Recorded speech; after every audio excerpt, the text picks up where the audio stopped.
Merhaba, kanalıma hoş geldiniz. Bu videoda böyle güzel bir pasta sunumluğu ile çatal kaşıkla hazırlayacağım. Bunun için evde kullanmadığım bir cam tabak vardı. Bu tabağı peçete çalışması yaparak arka tarafına yapıştıracağım. Daha sonra göstereceğim. 2 kavanozla da ayak ve çatal kaşıklık yapacağım.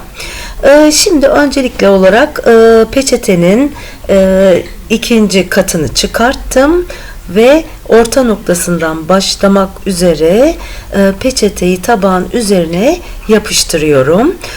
Bunun için çiçek tutkalını biraz sulandırdım ve orta kısma sürdüm.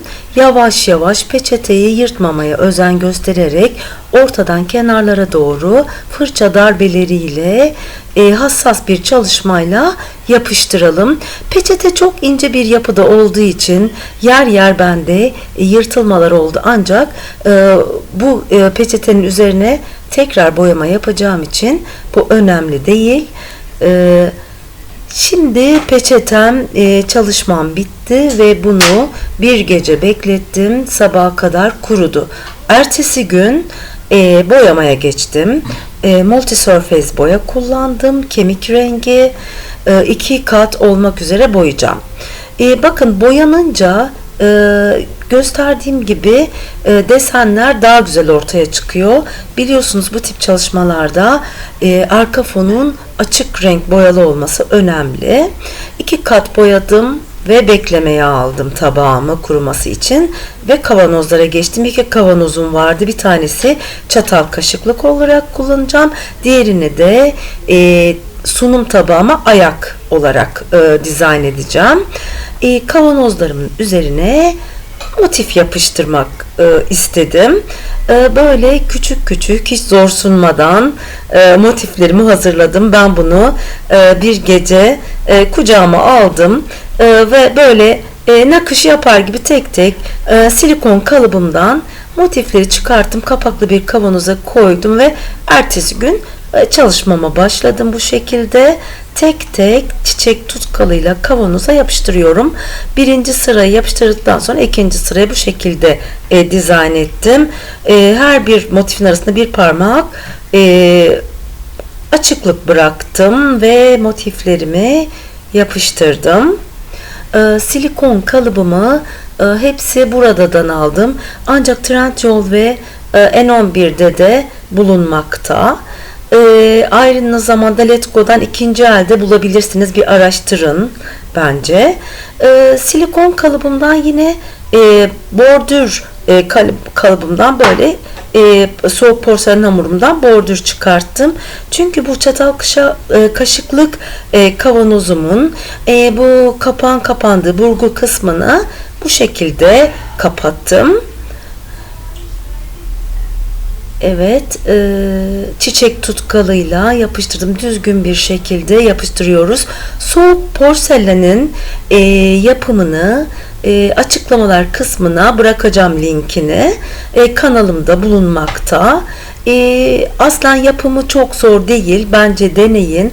Bu tip çalışmalarda gerçekten çok güzel sonuçlar alabiliyorsunuz. Bordürümün altına yine motifleri aşağı doğru sivri ucu gelecek şekilde yine yapıştırmalar yaptım. Bu kavanoza zenginlik kattı. Şimdi çay bardağı altlığını kavanozuma yapıştırdım. Bunu soğuk porselen hamuruyla yapıyorum. Çiçek tutkalını sürüyorum. Soğuk porselen hamurunu tampon görevi yaptırıyorum. Her iki kavanozumu da bu şekilde yapıştırdım. Oldukça sağlam oluyor. Daha önceki bir hazırladığım videoda da aynı çalışmayı yapmıştım. Üzerinden haftalar geçti ancak gayet sağlam oldu, emin olabilirsiniz. Yalnız bu porselen hamuruyla yapıştırdıktan sonra çalışmanızı bir gece bekleyip daha sonra devam etmenizi tavsiye ederim. Hemen yapışmıyor. Hemen yapışmasını beklemeyin. Gün geçtikçe daha da sağlamlaşıyor, emin olabilirsiniz. Ben daha sonra porselen hamuru uygulamalarım bittikten sonra boyamaya geçtim. Yine kemik rengiyle tüm çalışmamı boyadım. Bu şekilde çatal bıçaklı kavanozum bu. Şimdi ağız kısmına aşağı doğru bakın gördüğünüz gibi motifler ilave ettim. Bunların o birleşim yerlerinde boşluklar vardı. Buraya da bir inci kolyeyi zamanında çok uyguna almıştım.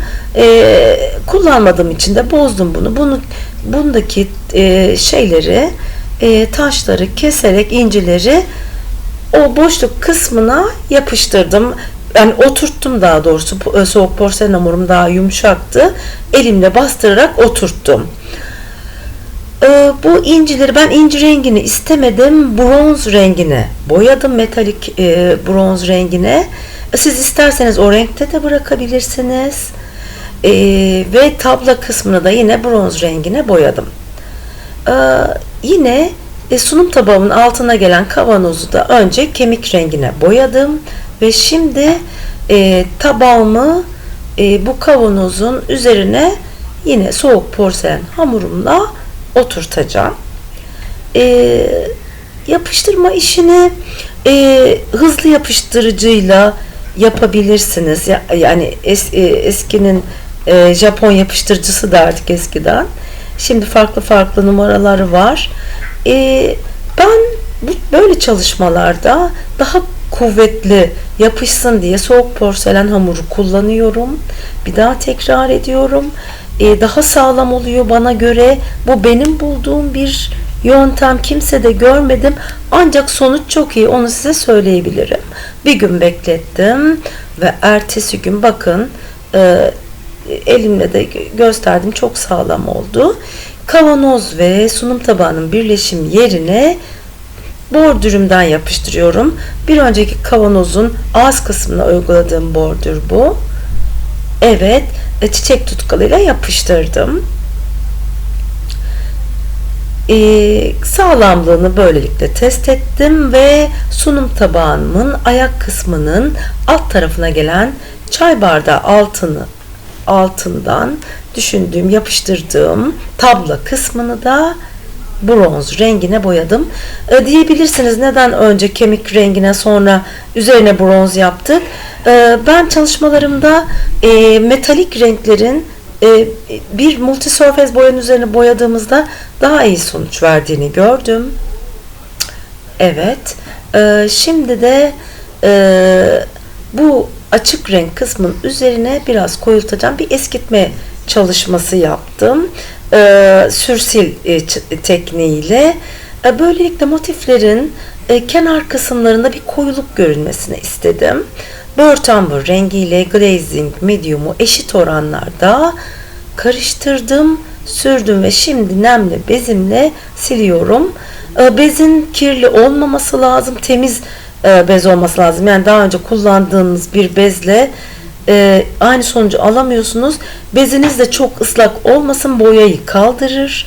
Benim tavsiyem bu çalışmayı boya kuruduktan 2 gün sonra yapmanız. Açık renk olmasını istiyorsak nemli bezle, biraz daha koyu renk olmasını istiyorsanız kuru bezle de sürsil tekniği yapabilirsiniz. Ben açık renk olmasını istedim kavanoz kısmının. Daha çok hoşuma gidiyor. O yüzden nemli bez uyguladım. Bakın çalışmam bitti. Gayet hoş göründü. Yani tabla kısmındaki bronz rengiyle daha uyumlu hale geldi. Şimdi çatal kaşıklığı da aynı uygulamayı yapıyorum. Bu arada kanalıma abone olup beğeni yaparsanız çok memnun olurum. Kanalımı desteklemiş olursunuz. Aynı zamanda bildirim zilini açarak yeni videolarımdan haberdar olabilirsiniz. Yorumlarınızı da bekliyorum. Evet, bu çatal kaşıklık kısmının da eskitmesini yaptım sürsil tekniğiyle. Şimdi bu ağız kısmından kavanozun içeri doğru yerleştirdiğim motiflerin arasını da motiflerin belli olması için bronz rengiyle boyadım. Son olarak da vernik çalışmamı yapıyorum ve sonlandırıyorum. çalışmamı. Vernikte dikkat etmeniz gereken, verniklerin çok yoğun olup damlacıklar şeklinde kalmaması. Bakın ben bu çalışmada sunum tabağının ön yüzünü gıda ile temas edeceği için asla vernik sürmedim. Cam olarak bıraktım. Ona dikkat edin.